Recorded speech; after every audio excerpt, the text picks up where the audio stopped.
Hello and welcome to Conscious TV.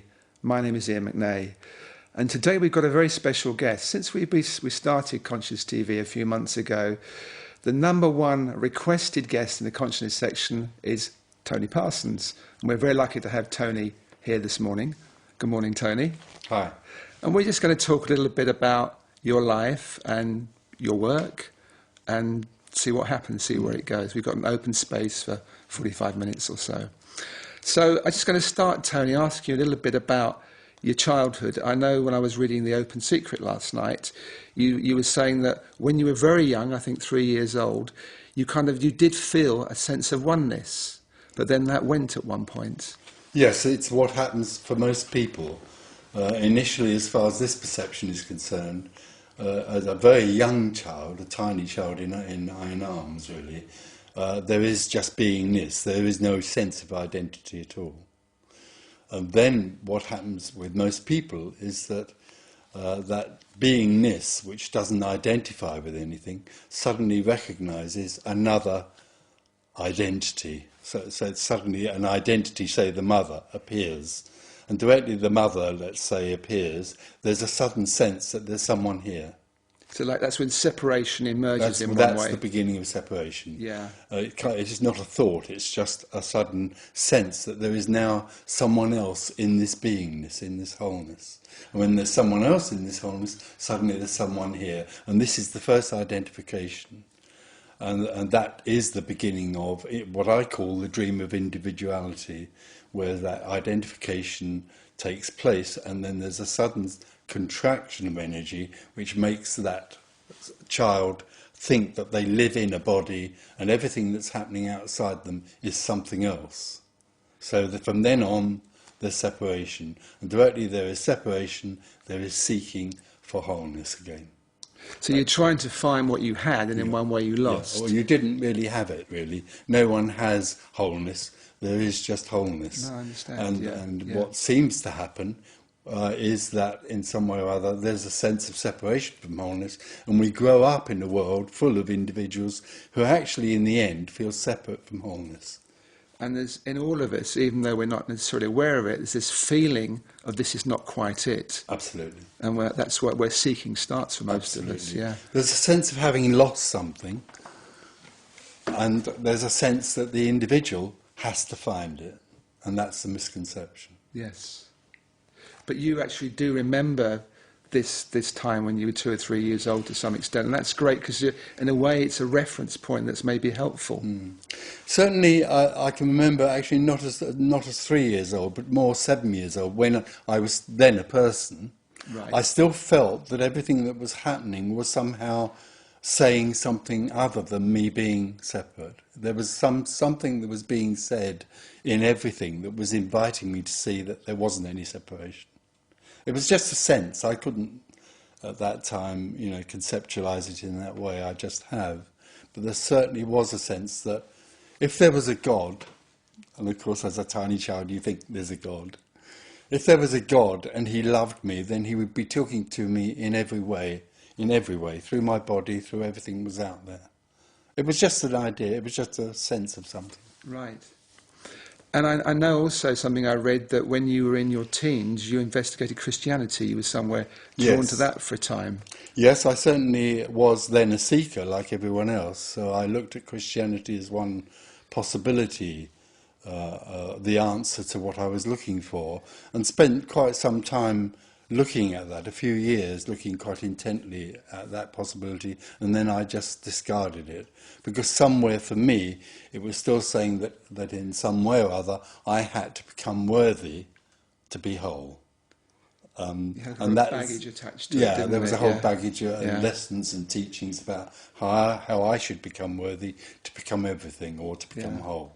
Yeah. And it just, in the end, just fell apart for me. It just didn't mean anything. So I then looked at other things. And what kind of other things did you look at? Osho.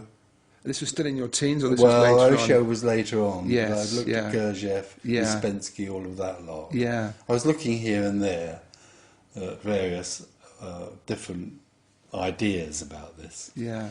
And then later on, I left my previous life and went to the Osho commune for about 3 years. But near the end of that 3 years, I then saw that in a way I was still being given a list. Yes, yeah. You know, go to therapy, meditate, all the different things that dear old Osho, bless his heart, in a way was recommending. So then again, I knew there was something about that just didn't ring a bell. So when you were around 21, I think, again, I read somewhere that you one day you were walking on Park in Balham in South London, and you said something to God, "Show me your face." Well, there was that intensity somewhere in me, and I was walking across the park, and although at the time I thought I was doing it, in fact there was a noticing that every footstep was uniquely different and never would be there again. That was all that came into me. I wasn't doing that. It was just an idea or a sense that everything was totally new and unique. And suddenly, I wasn't there anymore. So there was Tony Parsons. And there was nothing. There was no Tony Parsons. There was nothing. No experience of it. There was no experiencer. There was just nothing. Bang. Right. Or absolute love, if you want. And then I walked out of the other side and I was still a seeker. I was still seeking. And what I now wanted was that. You wanted to get back to that I feeling wanted as to a get back to seeker. it, although I couldn't know it, I wanted to get back to that. So I then went on in various other ways to try and really, in a way, remember or grasp what couldn't be grasped. So it's like a reference point somehow, is that right? Yeah. Yeah. I don't know about a reference point. I think a lot of people have glimpses of oneness, let's call it, or wholeness. And then there's something that's recognised there, but when they come out of the other side of that, they then think that they can get to that, which I thought. They then think they had to find that and embrace it. Yeah. And then much later on, what actually happened was that there was an individual seeker looking for this, and then suddenly there just wasn't. Yeah. It was over. There was no individual seeker. And what came out of that was the open secret, and also, I have to say, not for anyone, but the realisation that the whole idea that there is something called an individual seeker that has to find something else called enlightenment is totally misconceived. And how did this realisation change, whatever you call it, happen? And what was the circumstances? Well, were you looking more intensely than usual? No, the circumstance was that I wasn't anything anymore. There was no individual. What I call liberation happened when I was much older. And when that liberation happened, which was the end of there being any individual seeker, it simply collapsed. And there was nothing left. We can talk about that in a minute, what that's like. But there was nothing left. There was no individual. There was only what was happening. There was only life. But in that, there was a realization that the idea that an individual had to make effort or purify themselves or become worthy to find this was completely and utterly misconceived. But what I'm particularly interested in, as an individual beforehand, were you looking particularly intensely to try and find something, or was it kind of some people say they give up and something happens?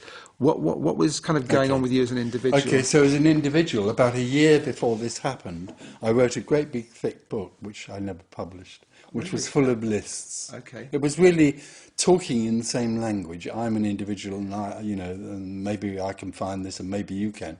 And then I suddenly realised, like the Osho thing and the Christianity, that the whole thing was ridiculous. That wasn't it. That wasn't the answer. I threw the book away and went and played golf. So there was no sense. Don't touch the microphone, otherwise it'll... There was no sense, anymore that what I thought I could find could be found by me. So for a year, I just played golf. I just played around, and we had a business that we were running, but I was doing nothing in terms of seeking in that way. Although subtly, of course, we're all seeking.